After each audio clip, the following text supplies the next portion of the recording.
Oke, selamat pagi dan terima kasih juga ya buat waktunya yang udah diluangin buat sesi wawancara yang bakal kita lakuin.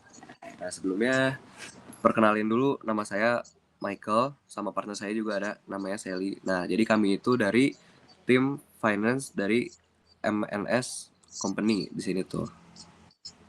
Ya, selamat pagi Pak Michael dan Ibu Seri. Sebelumnya terima kasih atas kesempatannya. Perkenalkan, saya Randy Fernando, dan saya sangat antusias untuk bisa mengikuti proses wawancara kerja hari ini. Bagaimana kabarnya hari ini? Alhamdulillah Pak, Ibu, saya baik-baik aja. Semoga Ibu dan Bapak juga dalam keadaan yang sehat dan baik juga.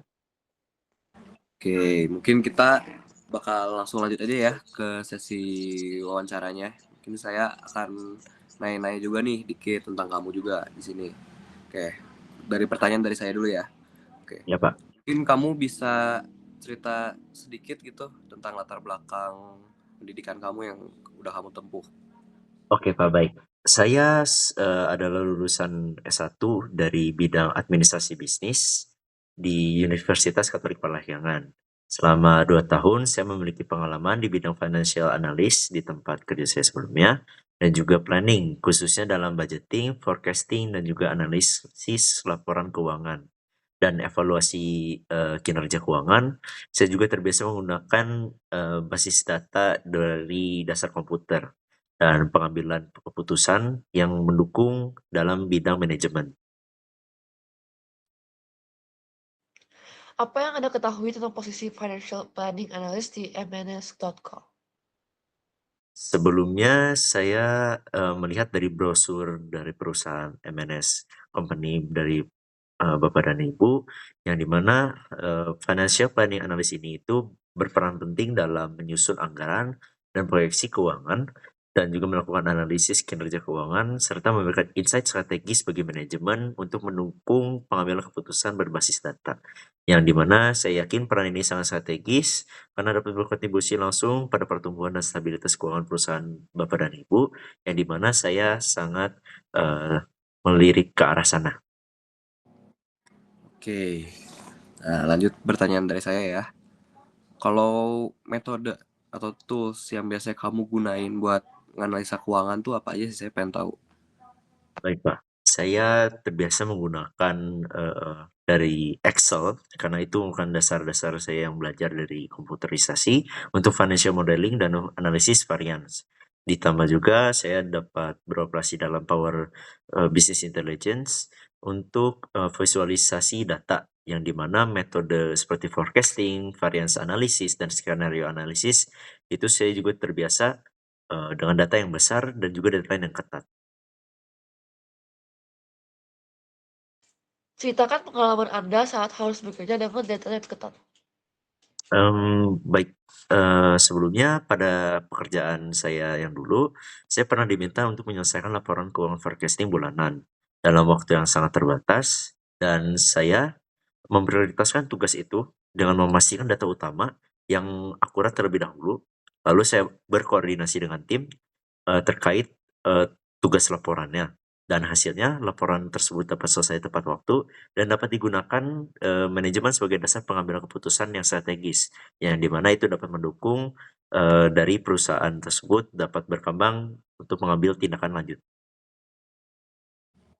Oke, jadi kita kan mungkin kita kasih tahu dulu kita tuh bakal kerjanya work as a team gitu ya, Randy di sini. Ya, Nah, dan kita juga pengen tahu nih cara kamu buat menghadapi perbedaan pendapat antar tim maupun dengan tim manajemen juga di sini.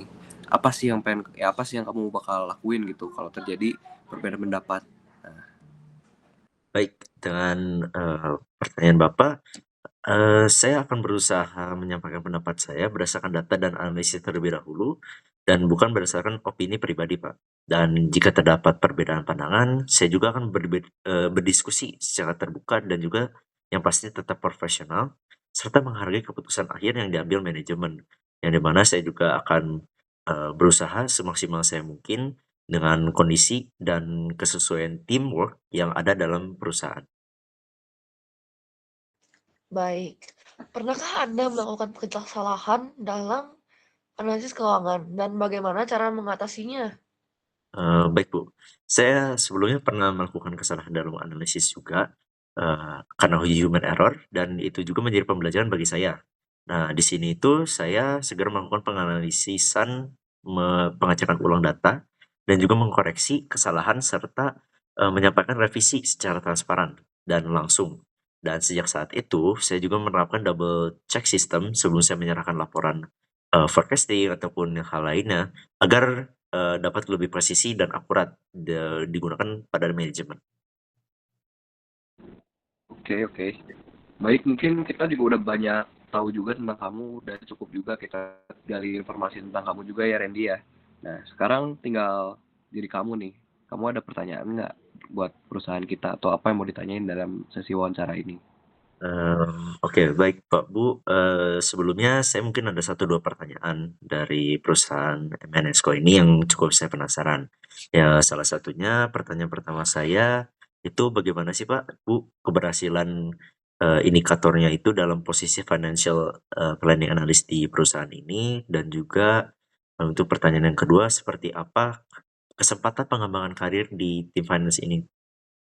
Mungkin itu pertanyaan saya. Oke, baik. Saya jawab ya dari pertanyaan pertama dulu. Gimana indikator keberhasilannya ya menurut kamu? Nah, kalau di tim kita, apalagi di tim finance ini, kita tuh sangat menjunjung tinggi etos kerja yang tinggi lah ya di sini tuh. Kedua, kamu harus bisa beradaptasi dengan deadline yang cukup ketat di perusahaan kita di sini tuh. Nah, tapi kerja keras aja nggak cukup di sini. Kamu harus proaktif juga, Randy. Ini. Nah, dengan kamu bisa nge-decide hal-hal yang bisa kamu decide di sini tuh. Oke. Nah, untuk pertanyaan kedua, gimana sih pengembangan karirnya gitu ya di tim finance ini di perusahaan MNS company ini ya. Nah, awal-awal mungkin kamu masuk tuh bakal jadi staff dulu Randy di sini. Nah, kemudian kalau kamu emang mungkin kita bisa lihat atas kerja kamu bagus nih, kita bakal naikin ke jadi tim manajemen di sini tuh. Nah, di tim manajemen kalau kita lihat juga apakah kamu proaktif atau tidak. Nah, kalau kamu proaktif mungkin kita bisa naikin lagi ke GM di sini tuh posisinya. Nah, kalau di GM kita lihat emang performa kamu bagus, itu mungkin bisa naikin lagi ke direksi mungkin ya di sini. Nah, tapi semuanya balik lagi ke diri kamu sendiri Randy, berdasarkan performa lah ya di sini jenjang karirnya. Nah, begitu mungkin yang bisa saya jawab ya Randy. Ya, baik Pak. Terima kasih untuk jawabannya. Oke, mungkin terima kasih ya buat waktu yang udah diluangin juga. Mungkin sekian aja ya, kita akhiri aja sesi wawancara untuk hari ini ya. Dan kita bakal kontak kamu lagi Randy buat jawaban apakah kamu bisa lanjut ke tahap berikutnya atau tidak ya. Oke. Terima Baik, kasih ya terima Randy. kasih banyak atas kesempatannya Bapak dan Ibu. Saya juga berharap dapat berkontribusi banyak dan menjadi bagian dari MNESCO ini. Terima kasih Pak Bu. Baik.